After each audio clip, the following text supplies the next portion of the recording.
रात का अंधेरा है। मिडिल ईस्ट के आसमान आग से लाल हो चुके हैं। 5 दिन हो चुके हैं जंग के, और हर गुजरता दिन के साथ सिचुएशन सिर्फ खत्म नहीं हो रहे बल्कि और ज्यादा और डेंजरस होते जा रहे हैं। एक तरफ ईरान, दूसरी तरफ अमेरिका और इसराइल, और अब शतरंज के बोर्ड पर एक तीसरा खिलाड़ी एंटर कर चुका है, और ये कोई आम मुल्क नहीं है बल्कि ये है नॉर्थ कोरिया।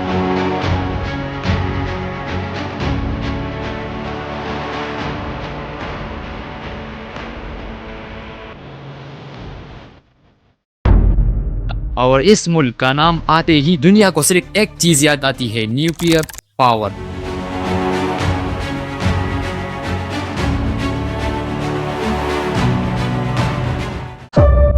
नॉर्थ कोरिया के लीडर किम जोंग, उनका एक बयान सामने आता है। बयान छोटा है लेकिन असर बहुत गहरा है। वो कहता है अगर ईरान रिक्वेस्ट करे हम मिसाइल देने के लिए तैयार हैं। और फिर एक और जुमला जो दुनिया भर में शॉक वेव की तरह फैल भी, मेरी एक मिसाइल ही काफी है इसराइल को खत्म करने के लिए। ये कोई मामूली बात नहीं है, एक मिसाइल। अब क्या ये सिर्फ साइकोलॉजी वेरफेयर है या फिर बैकग्राउंड में ऑलरेडी कोई कोऑर्डिनेशन चल रही है? हिस्ट्री उठाकर देखे तो नॉर्थ कोरिया पर पहले भी इल्जाम लगते रहे हैं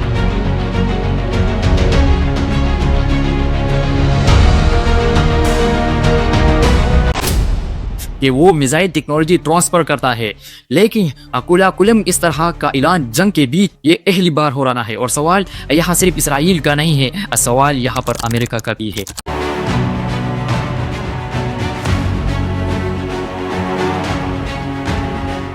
क्योंकि अगर नॉर्थ कोरिया डायरेक्टली इन्वॉल्व होता है तो इक्वेशन बिल्कुल बदल जाता है।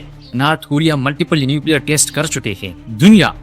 दुनिया जानती है कि उसके पास डिफेंस कैपेबिलिटी मौजूद है, इसलिए अमेरिका और इसराइल का रिस्पॉन्स अब तक मेजर्ड लग रहा है।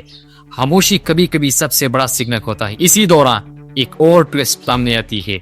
ईरान में एक बार फिर अर्थक्वेक रिकॉर्ड हो सके। अब ग्लोबल मीडिया तुरंत स्पेकुलेशन शुरू कर देती है, क्या ये न्यूक्लियर टेस्ट था, क्या ईरान सिक्योरिटी बम बना रहा है? लेकिन फिर रशिया की तरफ से स्टेटमेंट आते हैं। रशिया के फॉरेन मिनिस्टर सर्जी लेवरोव कहते थे हमें कोई सबूत नहीं मिला कि ईरान न्यूक्लियर बम बना रहा है। यह एक कुरान याद ताजा हो गई। 2003 की बात है जब इराक में उस वक्त अमेरिका ने ये दावा किया था कि सद्दाम हुसैन के पास nuclear weapon of mass destruction है। The security of the world requires disarming Saddam Hussein now. And the people who knock these buildings down will hear all of us soon. Of evil, arming to threaten the यानी chemical या nuclear हथियार जो दुनिया के लिए खतरा है।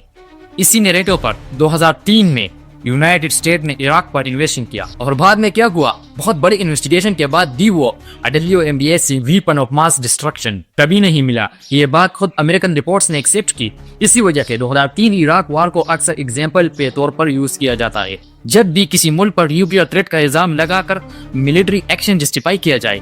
इसलिए जब आज ईरान पर भी न्यूक्लियर बम बनाने का इल्जाम लगता है और फिर रशिया जैसे मुल्क कहता है कोई सबूत नहीं मिला, तो लोग नेचुरली 2003 इराक वाली हिस्ट्री को याद करते हैं।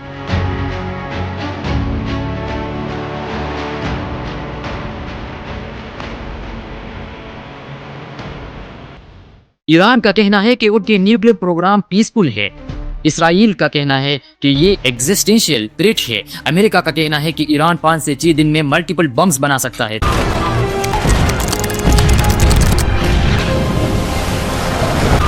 लेकिन कंकरेंट प्रूफ दुनिया के सामने अब तक नहीं रखा गया। इस बीच फोकस शिफ्ट हो जाता है इस्फहान पर, जो ईरान के न्यूक्लियर इंफ्रास्ट्रक्चर का अहम हिस्सा माना जाता है। ड्रोन अटैक्स की रिपोर्ट आती है। ईरान का दावा है कि उन्होंने इसराइल के ड्रोन्स को गिरा दिए। एयर डिफेंस सिस्टम एक्टिव है, अंडरग्राउंड फैसिलिटीज के लोकेशन सीक्रेट है। वार अब सिर्फ मिसाइल्स का नहीं, इंटेलिजेंस का भी है।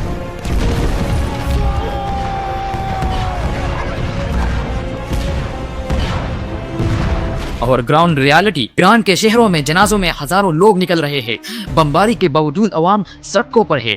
साइकोलॉजी प्रेशर एक्सपेक्टेड थे, लेकिन रेजिस्टेंस नजर आ रहा है।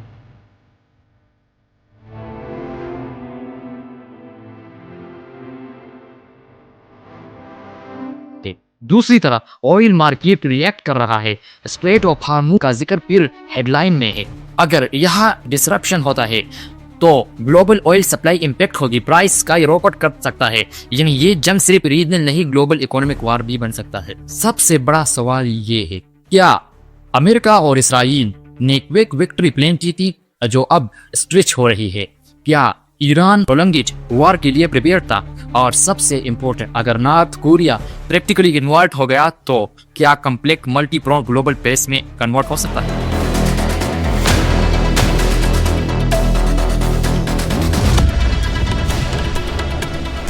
फिलहाल एक चीज क्लियर है, ये जंग शुरू करना शायद आसान था, लेकिन खत्म कैसी होगी इसका जवाब किसी के पास नहीं है। और जब सुपर पावर्स डायरेक्ट या इनडायरेक्ट तौर पर एक ही बैटलफील्ड का इर्द गिर्द जमा होने लगते हैं तो दुनिया वर्ल्ड वॉर लफ्ज फिर से गूगल करना शुरू कर देते हैं। गेम अब सिर्फ मिसाइल का नहीं, नैरेटिव का भी है। अब बात है अगला कदम कौन उठाएगा और किस हद तक उठाएगा, यही देखना होगा। आप लोगों का क्या राय है, अपनी राय कमेंट में जरूर बताना और जाते जाते इस वीडियो को लाइक करना और चैनल को सब्सक्राइब करना। मिलते हैं इस चैनल पर किसी और न्यू टॉपिक के साथ।